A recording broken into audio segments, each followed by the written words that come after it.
ఆంధ్రప్రదేశ్లో ఒక చిన్న గ్రామంలో రమణన్ అనే దైగల రైతు ఉండేవాడు. అతను తన భార్య సీత, ఇద్దరు పిల్లల కోసం అవిశ్రాంతంగా పనిచేసేవాడు. కాని జీవితం ఒక నిత్య సంగ్రామంలా ఉండేది. వారి చిన్న భూమి నుండి తక్కువ పంట వచ్చేది, తినడానికి కూడా సరిపోయేది కాదు. పిల్లలు రవి మరియు రాణి తరచుగా ఆకలితో పడుకునేవారు. వారి బట్లు పాతవి మరియు చిరిగిపోయినవి. రమణ్ మరియు సీత తమ పిల్ల భవిష్యత్తు గురించి ఆందోళన చెందేవారు. వారికి ఏమీ జరుగుతుంది? ఒక కష్టతరమైన రోజున రమణ్ తమ చిన్న గుడిసె వెలుపల కూర్చున్నాడు.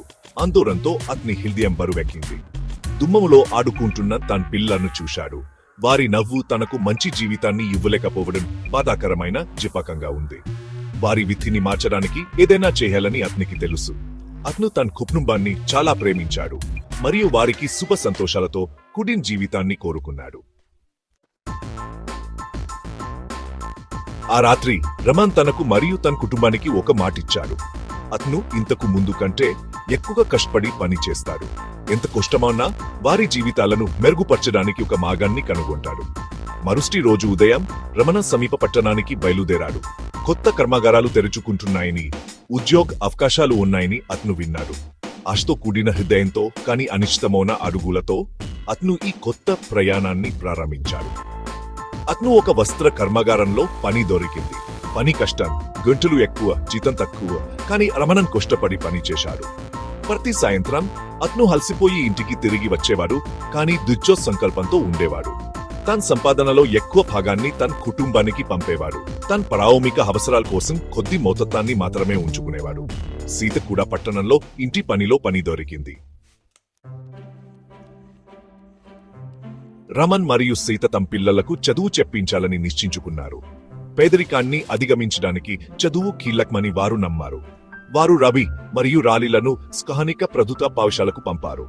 పిల్లలు ప్రతిరోజు చాలా మైళ్ళు నడిచి పాఠశాలకు వెళ్లేవారు. తమ తల్లిదండ్రుల త్యాగాలను తెలుసుకొని వారు శ్రద్ధగా చదువుకున్నారు. వారి చుట్టూ ఉన్నవారు కూడా వారికి సహాయం చేశారు. రమణ్ మరియు సీత పనిలో ఉన్నప్పుడు పొరుగువారు పిల్లల సంరక్షణలో సహాయం చేశారు. పిల్లలు చదువులో రాణించడానికి ఉపాధ్యాయులు అదనపు మద్దతు అందించారు. ప్రతి సంవత్సరం గడిచే కొద్దీ రమణ్ మరియు సీత తమ పిల్లలకు మంచి భవిష్యత్తును కలలు కంటూ తమకు వీలైన ప్రతి రూపాయిని ఆదా చేశారు. సంవత్సరాలు గడిచాయి, కష్టాలు మరియు త్యాగాలతో నిండి ఉన్నాయి. రవి మరియు రాణి చదువులో రాణించారు. రవి నగరంలో ఇంజనీరింగ్ చదవడానికి స్కాలర్షిప్ పొందాడు. రాణి కూడా ఉన్నత చదువులు కొనసాగించి ఉపాధ్యాయురాలిగా మారింది. తమ పిల్లలు విజయవంతమయ్యే మార్గంలో ఉన్నందున రమణ మరియు సీత చివరకు ఉపశమనంతో ఊపిరి పీల్చుకున్నారు. వారు తమ మాటను నిలబెట్టుకున్నారు. వారి పిల్లల విజయం వారికి ఆర్థిక స్థిరత్వాన్ని మాత్రమే కాకుండా అపారమైన గర్వం మరియు ఆనందాన్ని కూడా తెచ్చిపెట్టింది. వారు ఒక కొత్త ఇంటిని నిర్మించుకున్నారు, వారి కష్టానికి మరియు పట్టుదలకు నిదర్శనం. వారి కప్ వారి గ్రామానికి స్ఫూర్తిగా మారింది. దీక్ష సంకల్పం మరియు ప్రేమగల సమాజ మద్దతుతో అత్యంత క్లిష్ట పరిస్థితులను కూడా అధిగమించవచ్చు.